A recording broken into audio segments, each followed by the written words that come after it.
Thank you for tuning into another episode of Breaking the Silence where you can unleash your inner voice. Recently, I interviewed a young lady by the name of Shamika Williams. She is the CEO and founder of Let Love Lead nonprofit organization. She has a powerful story to tell about being in a domestic violence situation as a survivor. And because of her experience, she started the organization Let Love Lead. I have been running a project for her to assist her in growing her organization to help others that are trying to start their lives over without fear. So please donate to her cause and help others in her situation. Well, I won't hold you any longer. Today's guest is Vontaye Gagum. I have been knowing Vontaye since he was a child. He has always been a respectable and intellectual young man destined to reach the stars. Our journey with each other began at our church, Mile of Historical Baptist Church. Javante is a native of Mullins, South Carolina.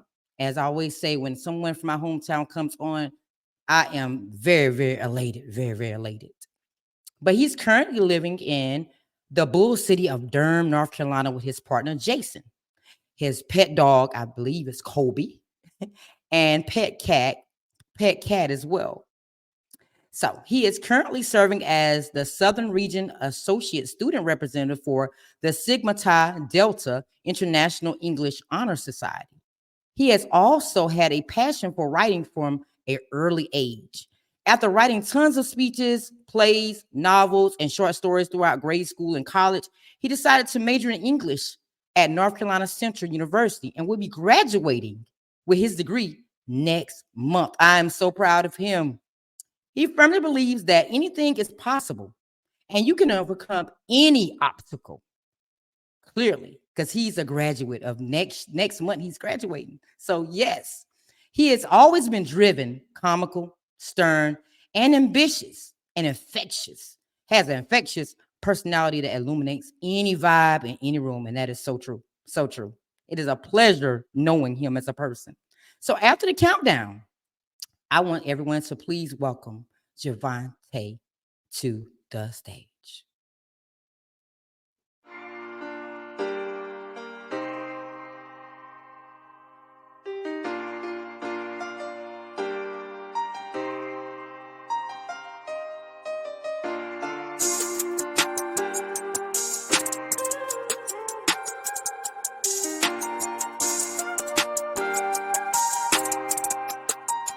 This is great.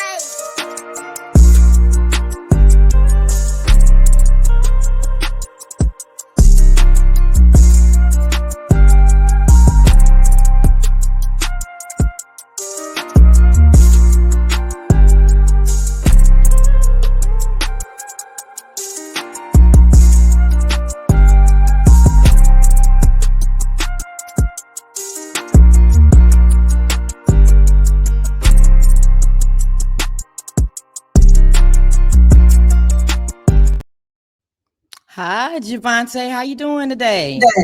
I'm doing pretty good. How are you doing? Awesome. Thank you so much for being a guest on Breaking the Silence. I really appreciate it. Of course. Thank you for having me. I do appreciate it. I've seen that you have been working with the podcast for a really long time, and I'm glad that it is projected so much. So I'm really glad to see the progress on your end as well. Thank you. So, at what point did you decide to be an author, and what was your path of publication? Yeah. So honestly, it has to go back to the summer of 2021. That summer, I have really come to terms with a lot. Not even on a professional standpoint, but on a personal standpoint. I decided that I wanted to do something with my life, and being as though like political science wasn't the field that I felt I wanted to go down.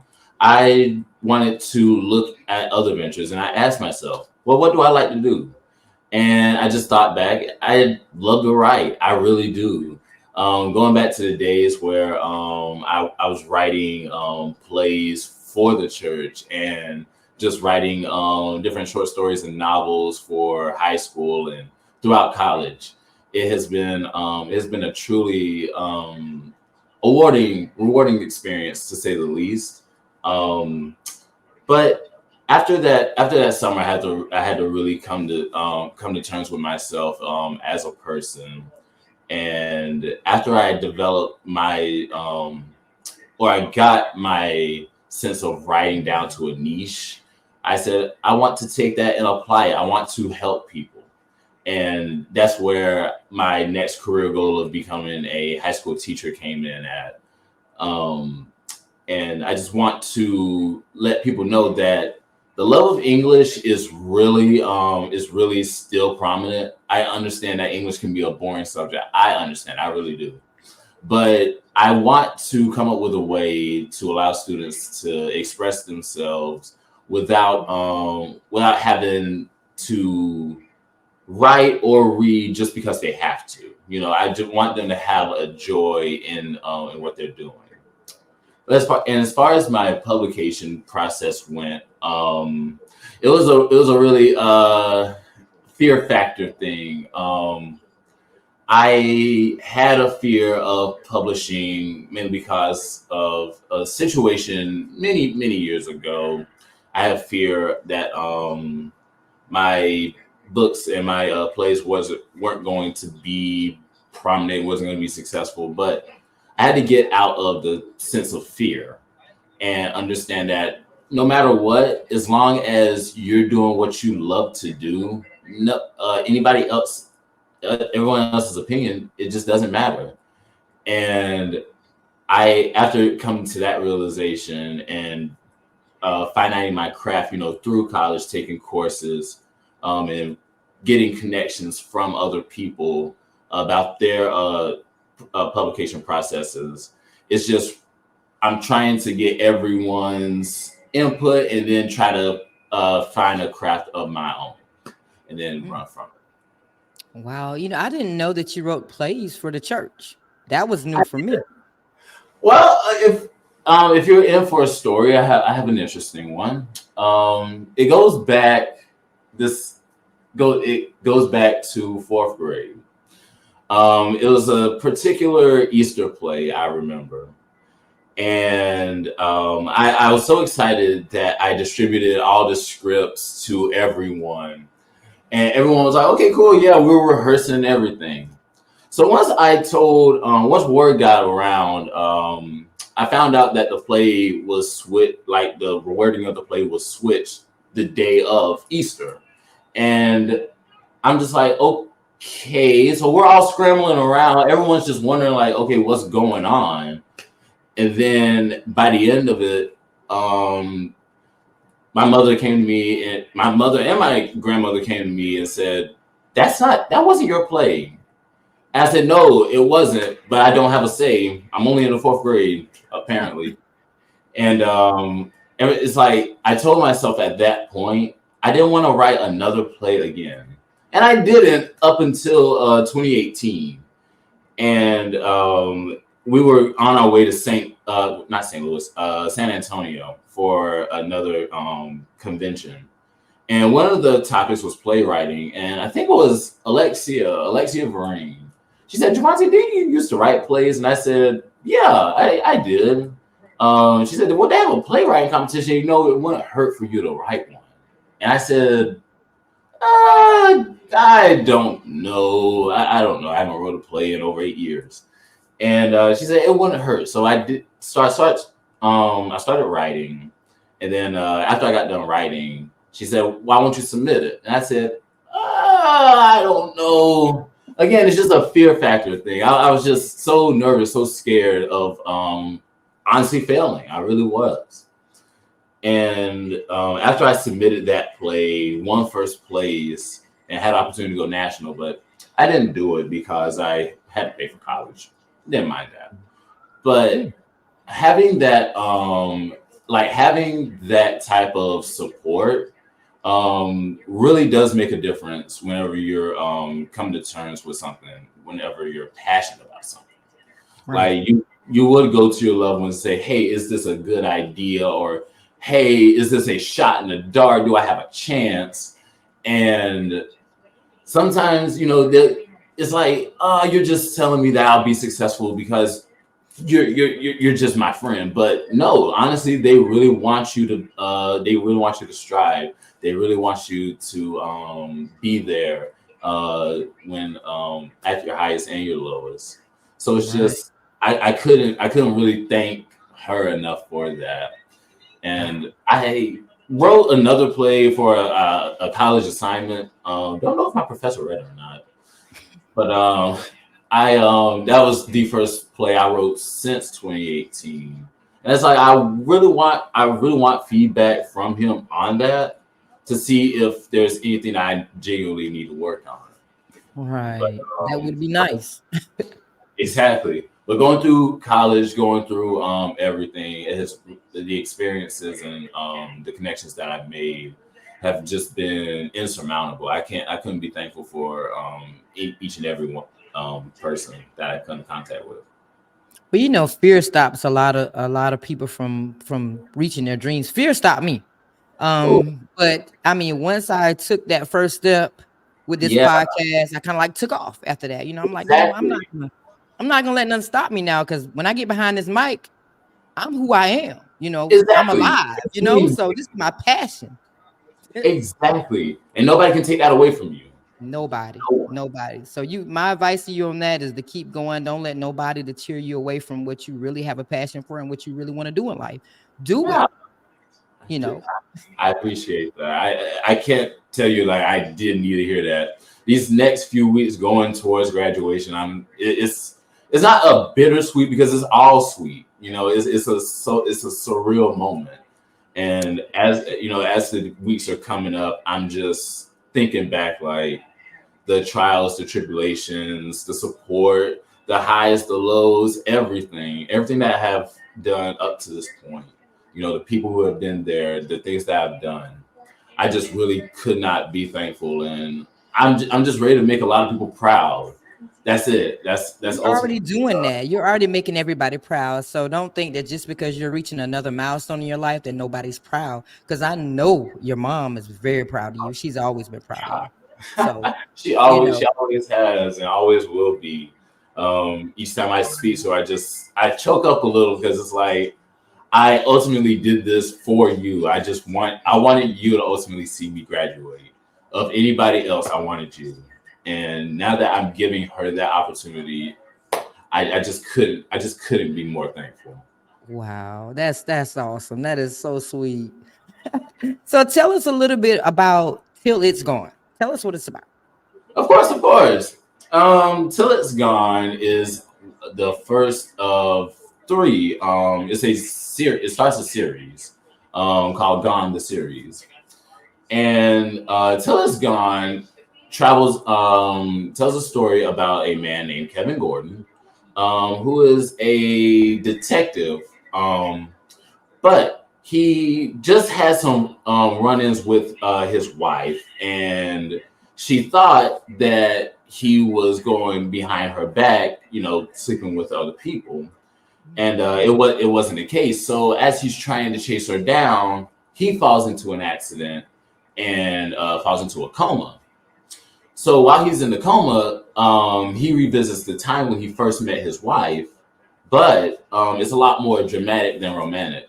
He's like I say, he's a detective. He was a detective alongside his brother Kendrick, but Kendrick was caught up with the DA, the mayor, and the corrupted police officers in the city of Miami. Is I think the time frame was 1987, and during the case, she met Kevin, and she explained that her sister overdosed on cocaine, but her sister never used cocaine day in her life, so she just wanted to know what was up. And come time of the funeral, it was a closed casket funeral, and the police commissioner didn't want Kevin anywhere near the case. Suspicious enough. So when Kevin does his own investigating, he come to realize that his brother, the DA, the police commissioner, and the mayor are all in this corruption ring to keep drugs in the city so they can keep profiting from it. And they try to stop it, but the police commissioner has way too many strings, so they had to eventually leave cross country. But you cannot run away from your problems, and their problems sure did follow them. So Kevin goes back to Miami after moving cross country to settle the score, and he does. So then jump a little bit, 2 years later, they get married, but even though he's riding in jail, he sends a wedding present, and I forget. Yeah, it's Kevin's partner that gets killed at their wedding. But each part is broken up between interludes, prologues, epilogues, and then the actual chapters. So the prologue, the epilogue, and the interludes are all taking place in current time, whereas the chapters are all taking place in the 1980s. That explains it, because I've had your book. I should have been finished by now. I've had your book for a while, and at first I was trying to follow what was going on. So now I know that some of it is in 1980s and then some is in current time. Right. Okay. Because as that book starts the series, I published the second one, Don't Go, February of last year. And that one continues the story. It explains the Vegas situation between Kevin and his wife Sydney.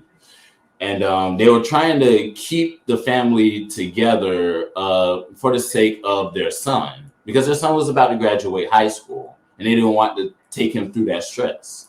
And their son was also a football player for UCLA, so just a lot of stress on his point. But that book, again, the interludes, the epilogue, and the prologue are all current day. Whereas the actual chapters, I did it. I heard like each writer has like their own sense of style when it comes to writing, and I think I like the pattern of this, like having the chapters and the interludes like broken off. So it's like two separate plots but the same plot. And that's interesting. Yeah, and so the first. Yeah, so this book, each 3 chapters tell the perspective of each character. So the first 3 chapters explain the perspective of Kevin. The next 3 explain the perspective of Sydney. And then the final 3 explain the perspective of Devin, their son. So you get a sense of how each character is feeling during this entire time span. Wow. And I really came...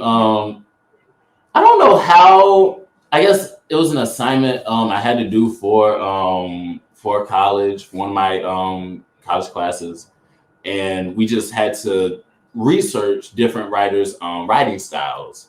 And I incorporated Ernest Hemingway's writing style because he tends to break away from the actual story whenever he does write, but always knows how to tie it back together. And I kind of developed that because I have a weird writing style. I really do. I love to leave people on the cliffhangers. Some people hate cliffhangers. I understand. I hate them too. But a good cliffhanger is always gonna have me at the edge of my seat. Exactly. And Don't Go ends off with with Devin going off to school and the family forgiving Kevin for lying to them and everything like that. So then now I'm working on the third and final book of the series, and that one's just titled Gone. And honestly, this third book won't have any interludes or epilogue. I mean, no interludes. It'll just have an epilogue and a prologue, because the final book tells it from real time. So the actual chapters is real time. Wow. But I made it to where you can pick up each one of those books and start reading it, and you don't have to read like the first two novels to get the gist of the Get it. story. But if Okay. you do have questions, you could go back to one of the other two novels and get your questions answered. Awesome. Wow. Okay. So I didn't know. Well, I did know you had a second book out there, but I was looking for it on Yeah, Amazon, it's but never on. find it. Yeah, it's on Barnes and Nobles. It's not on Amazon just yet. It was the way I released it. It got leaked out before I finished it, so I released it just like that. I didn't make a big pomp and circumstance. Wow. Because I was like, you're really gonna leak. I can tell you, I already told you that I'm finishing, but you want to go ahead and leak out. Oh, it's fine. It's cool. But Wow. the third book, though, I really want to finish rather soon, and have that series and actually find a finite publisher to give the series to. That's why I initially wanted to do with the first two books. I wanted to write it through college, self-published, but I want to initially give the entire series, or wait to give the entire series to a publisher, and then Awesome. start from Awesome. there. Okay. Okay. So, who was your favorite character in your book that you wrote, and why? Okay. Um. Honestly, oh God, that's a good question, because I always like to give my characters a little bit of personality. Like, picture them, but this happens to them, and it's like creating, because essentially your book is your baby, and your characters are part of that. Like, it's the bones of the baby. So you just Right. I think it would. I honestly have to be. Oh God, it would be Martin. Hmm. It would be the assistant district attorney Martin. That's shocking. Because You said Martin instead of Kevin. yeah, and honestly, I was thinking between Kevin or Martin. Martin is Kevin's sense of reason. I feel like we all need a voice of reason. Like, Martin wanted to see to it that Kevin gets justice, and even with the second and third book, how I incorporated the character, um, Martin helped Kevin in the second book, helped him on his recovery process after his coma, because his wife ultimately left him after she found out that he was steadily lying to him. He said, solve yourself. But Martin wanted to help Kevin on that process, and he did so using tough love. And honestly, a lot of people really, whenever it comes to situations, they find themselves like in a niche to where they don't know what to do. And specifically, I remember Pastor Birthday's sermon on my dad's funeral, what to do when you don't know what to do. Hmm. And each time that I have that question, I always think back, like, what road can you go down? When it seems like all is lost, where can you go from here and then grow from it? Because I love a good underdog story. I'm an underdog myself. We are all underdogs ourselves. Like, we have defied so many odds to get to where we are, and we're still defying odds to this day. But as long as we keep the stride and not let anything deter us, that's all that matters. Right. And when Martin gave that realization to Kevin, it actually made him apply himself, become a better person, become a better man for his wife and his son. Even though his son is already up in age now, you shouldn't hold secrets and trials or anything from your loved ones because you think it might protect them. Right. Honestly, the truth, no matter how disgusting you may think it is, it will far better save someone's psyche than just lying or withholding information from them. And And absolutely. exactly, and this entire series is about trust. I just at the end of the day, I just want people to get out of this, like, you have to know who you can trust, and but you should be able to trust, like, go into meeting someone, not being able to trust them, but actually taking them at their word, seeing if they have the right motives and your best interests at heart. If not, you can sense it. You really can. You really And can. just you know after after all is said and done, like, you're just being you. You're just being you, and no one can take that from you. Absolutely. I agree. I agree. So what advice do you wish someone would have given you on this journey as an author? Um, Honestly, I can't. I will say I wish someone. mm, People have told me that the journey was going to be hard, but I kind of wish I had like a little roadmap, see where the potholes were in the road. But you can't obviously plan for life's unforgiveness. But with that being said, I honestly wish somebody would have told me, like, the trials that I would have to go through, or the type of trials that I would have to go through. But I kind of signed that lease when I came out, and B, when I wanted to put myself out there. You open yourself to literary critics, whether that be good or bad. And with me taking creative writing right now, we're coming to terms, like, even though somebody can say, I don't think you should have wrote it like that, and your response is, oh, well, that's how I just wrote it. That can't be a response, because that's your audience. Your Right. audience is giving you feedback, so you should apply it, whether that be on a minimal scale or on a larger scale. Apply the criticism, because I remember when I did write the play in 2018. I thought it was good. I submitted the way I did, won first place, and I was like, cool, I'm ready to go to nationals.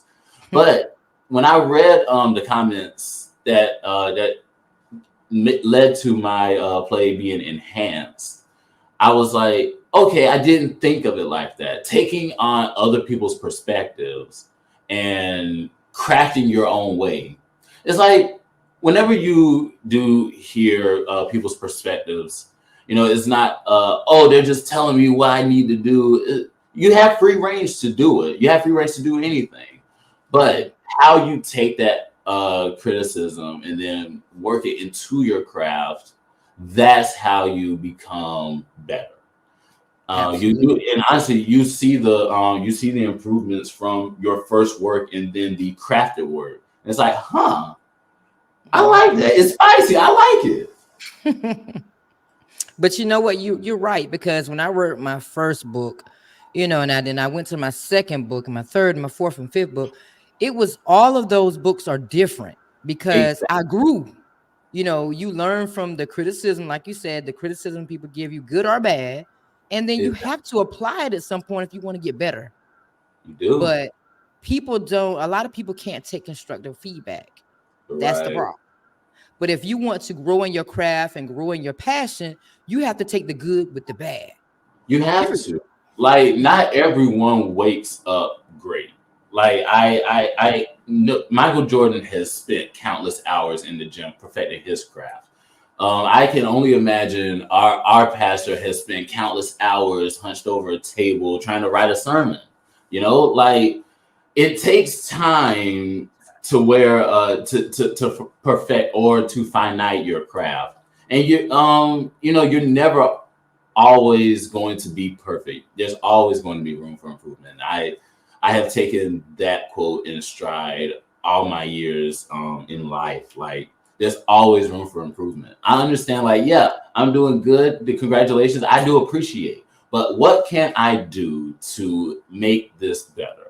Right. And if you can give me that, we're gonna have a far better day, I honestly. know that's right.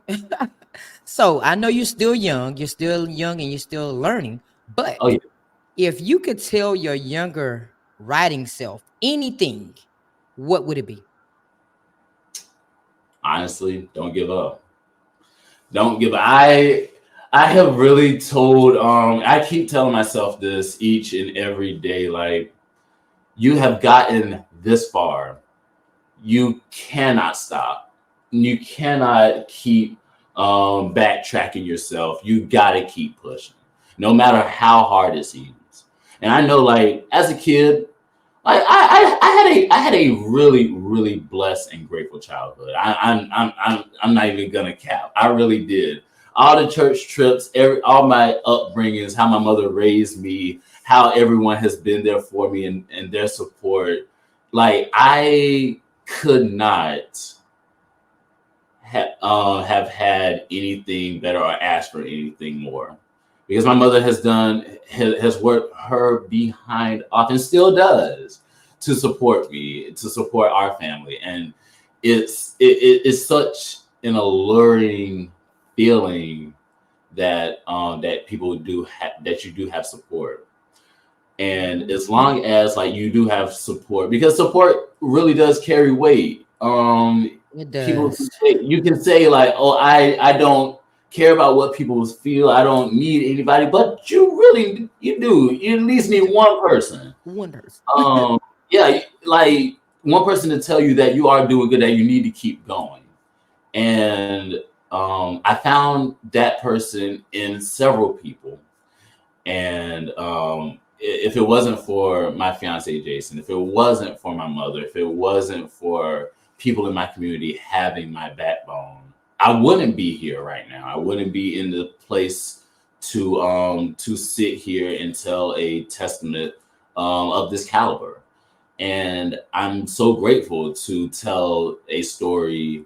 And honestly, that's where my board entry came in at for Sigma Tau Delta when they asked me, you know, what inspired you for this role.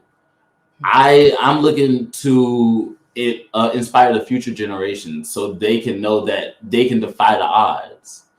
And honestly, that's really just it. Just defying the odds. So honestly, that's why I just would tell myself like, just keep pushing. I know it's hard, kid. I know it's hard. I'm you. I've been there, but you got to keep going because I know it. The storm has to pass. It can't stay. It can't stay terrible forever. Absolutely. I mean, as I was coming up, my mom always said, "You're either going through a storm, you're in a storm, or you coming out of that storm. So you're gonna always go through something at some point, but it's how you handle it while you're It's, in that storm." And I do I agree. think you probably told me the same thing.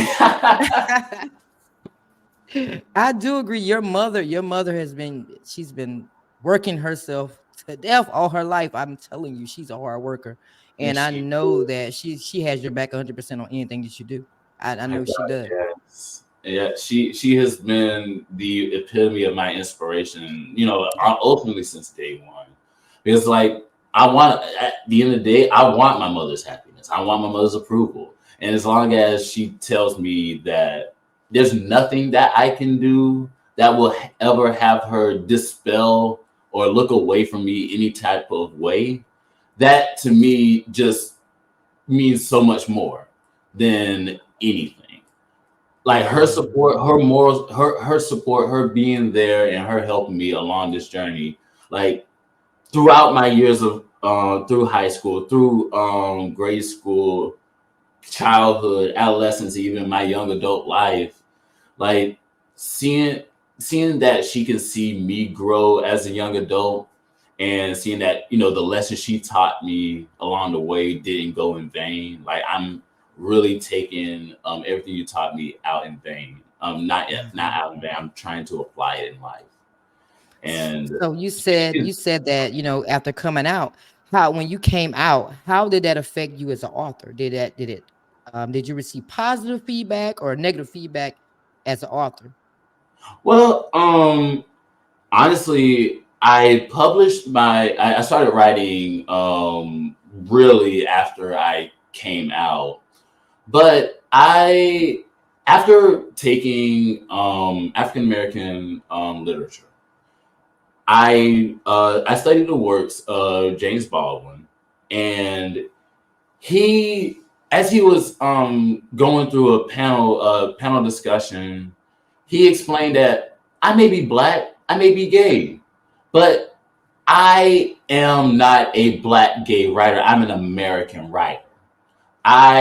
You do not have to subjugate me towards a specific category based on who I am, the color of my identity, and who I sleep with in bed, right beside me. It doesn't matter. My works should not, just because I'm black and gay, my works should not be in the queer category if they don't need to be.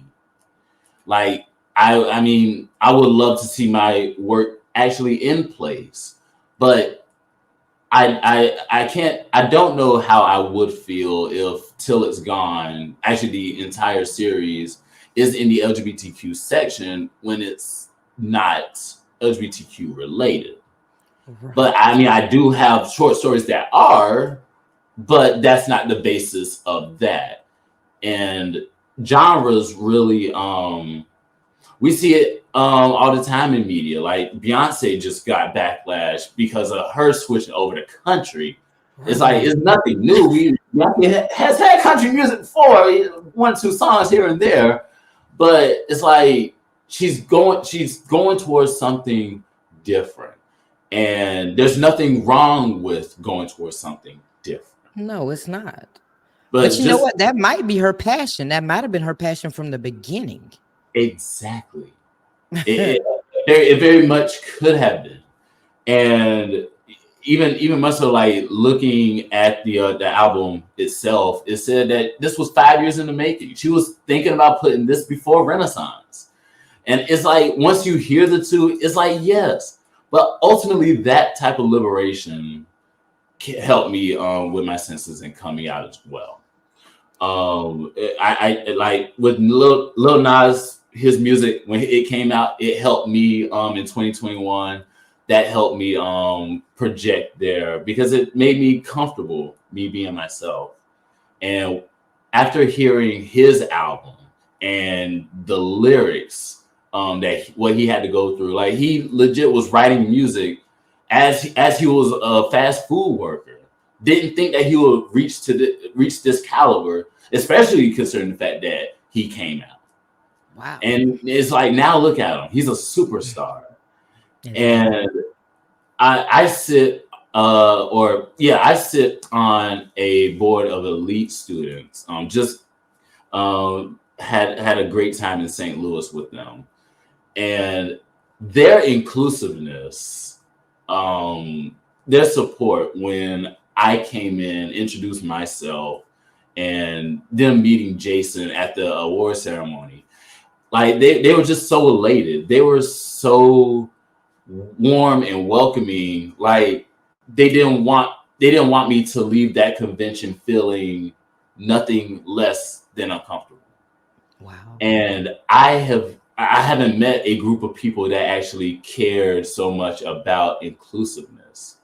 And honestly, I'm coming to terms like meeting more and more people who are inclusive driven and who actually have the LGBTQ community at heart, who have the Black community at heart, and who have other communities who may be struggling on a minority standpoint. You know, if Well, they really you have to surround yourself with like-minded people. you do. You do. And honestly, like my friends, my circle's small. If anyone out there really knows me, my circle is small. I keep a little niche of friends, but you don't have to have a whole cluster group of friends to say that, oh, I'm popular or I'm relevant.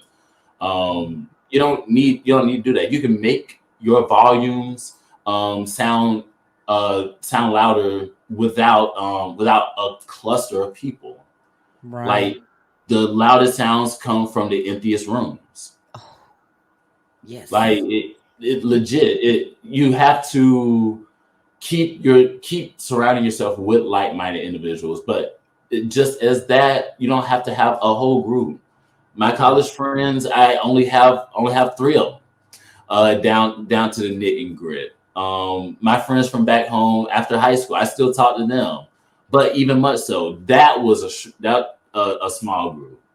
Like I legit try to keep myself out of danger, out of trouble, because the idle hands are the devil's workshop. I'm And telling you. I just you can do so much more with your time than anything else that might cause for a vice. You know? I agree. So as we get down to our last 2 questions, Yeah. what advice would you give to authors that are trying to, get that book out there, get that idea out there, but they're struggling to Yeah. take that first step? What advice do you give them?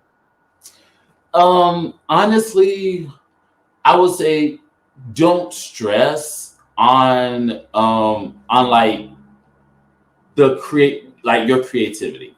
And I'll elaborate. So I had a workshop, a leadership workshop this week in St. Louis, and it was called On Point Storytelling.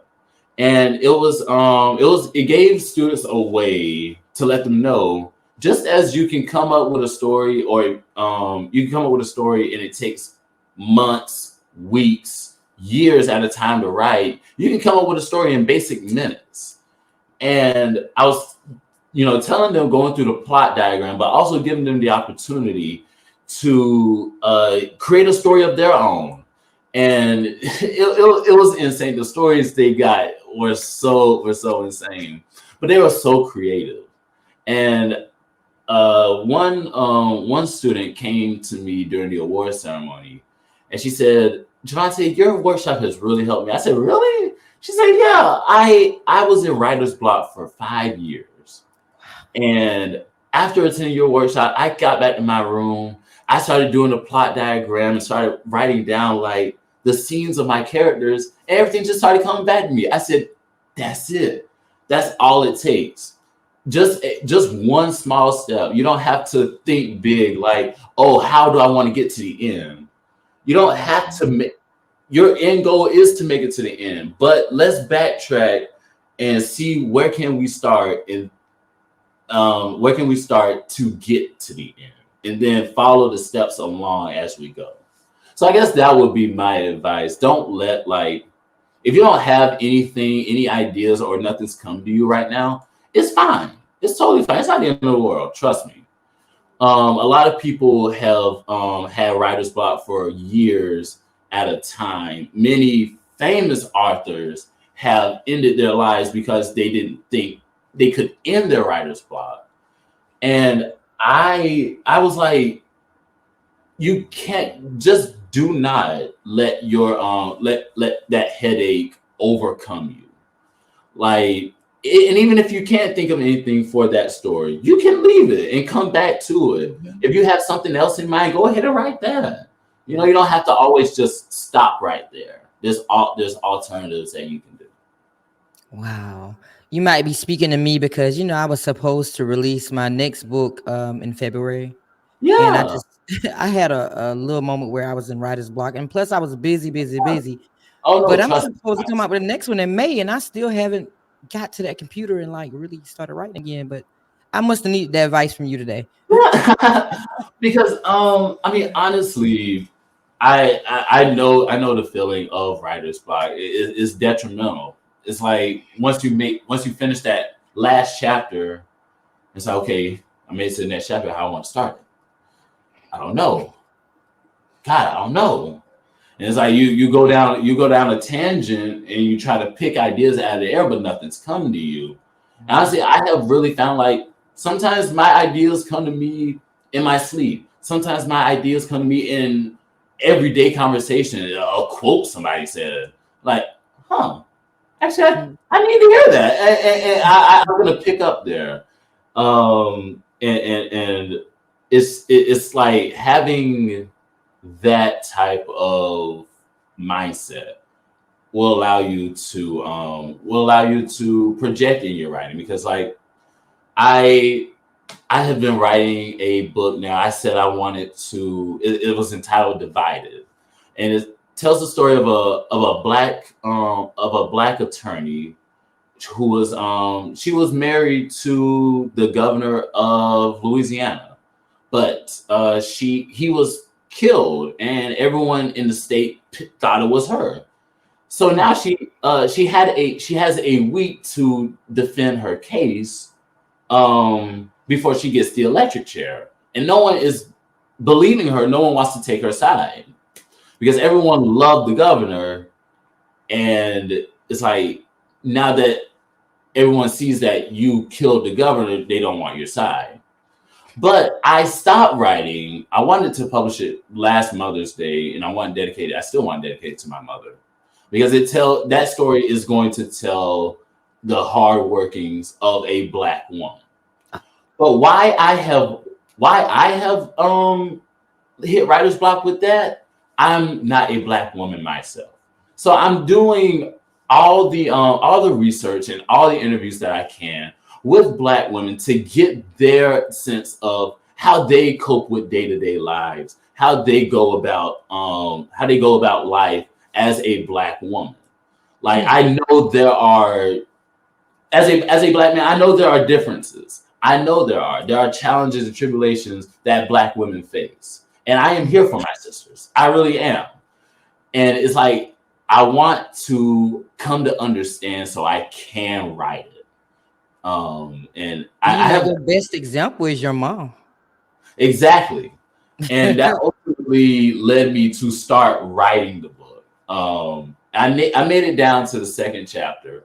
But like I said, I want to continue to do my research and have the conversations with Black females, because I really want to know what you guys go through. What's your struggle, and understand it, come to terms with it. I may not can feel it, but I want to understand it. It takes a lot to be a strong woman, especially when you're a mother as well.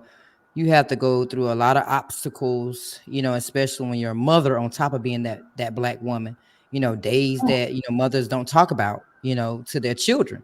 Exactly. And you just have to still, in their eyes, you got to be strong. My mom used to tell me all the time, there's days that I would never tell you about. Exactly. And those are the days that she went through a lot of things, but just never said, Exactly. So it's a lot. It's a lot from my standpoint, being a Black woman, and having children, that you have to provide for. And some days you don't know where the money is going to come to pay the bills, or you don't know where the money is going to come from to get food to eat. It's a lot of stages you go through as not just only a Black strong woman, but as a mother. Exactly. Days that your kids will never know about, and days that you would never speak of. But I didn't know what that meant from my mom's mouth until today. When I got my children, then that's when I started realizing what she meant.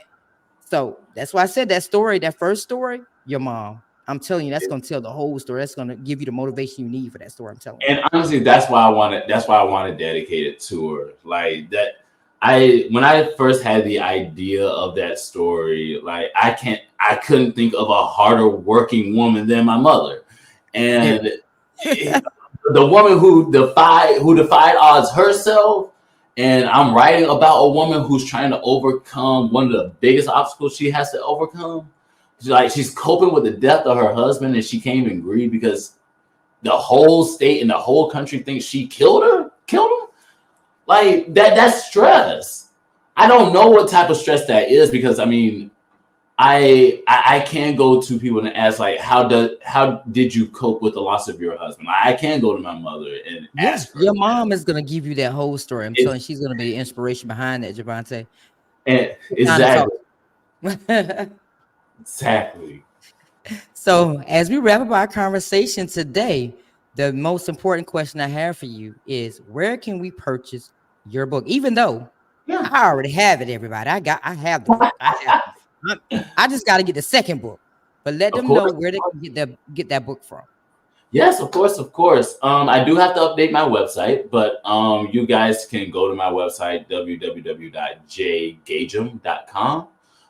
Once I get that uploaded, because I have to put all of my things, like all my resume, up there to update my profile. But you can get it from there, but you can also get it from Barnes and Nobles. You can also get it from Amazon. Just type in either my name in the search bar, or you could type in "Till It's Gone" or "Don't Go," and it should pop up. But yeah, I do appreciate the support. I do appreciate it. Thank you guys so much, and thank you, Miss Nikki. I do appreciate it. You're welcome. And you said "Don't Go" is also on Amazon. Yes, it's on Amazon. Not quite yet on Barnes and Nobles, but it is on Amazon. Okay, awesome. So I can go make sure I look for that today. Because when I pulled up your name just yesterday, I didn't see that second book. So that's interesting. If it's not on Amazon, it is on Barnes and Nobles. I know it's on one of those two platforms. Okay, yes, it's on Barnes and Nobles, not Amazon. That is okay. All right. So I make sure I visit Barnes and Nobles. Well, there you have it, everybody. Vontaye is a published author of 2 books. Yes, yeah. And I'm so grateful for the opportunity. Thank you for having me, and you guys, thank you for watching. I do appreciate it.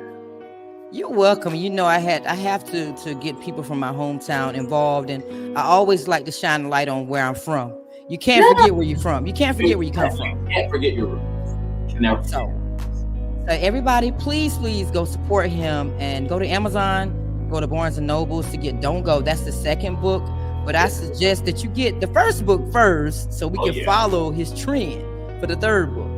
Oh yeah, the third book. Just keep a lookout. That's coming soon. Awesome, and I want to congratulate you also on your graduation next month. Thank you. Y'all, he about to be a college graduate out here. It's so surreal. Every day I keep fighting back tears because it's just so surreal. I knew you can do it. You can do it too. You knew you can do it. I knew I was rooting for you the whole time. And I'm very proud of you. And I know your mom is proud of you as well. Yes, gosh, she does me. So thank you everyone out there for tuning into yet another episode of Breaking the Silence. Please like, share, and subscribe to the Breaking the Silence YouTube channel. Tune in tonight for one of our intense debates at 7 p.m. versus Martin Luther King Jr. versus Malcolm X with Nicholas Myers. Tune in and give your thoughts. Remember to speak greatness over your life. You have to. Do not be afraid to take the first step. Do not let fear. Don't let fear, because I'm telling you, fear stopped me for a long time. I'm a witness to that. Don't let fear stop you from accomplishing your dream. Take the first step. You got this. Trust me.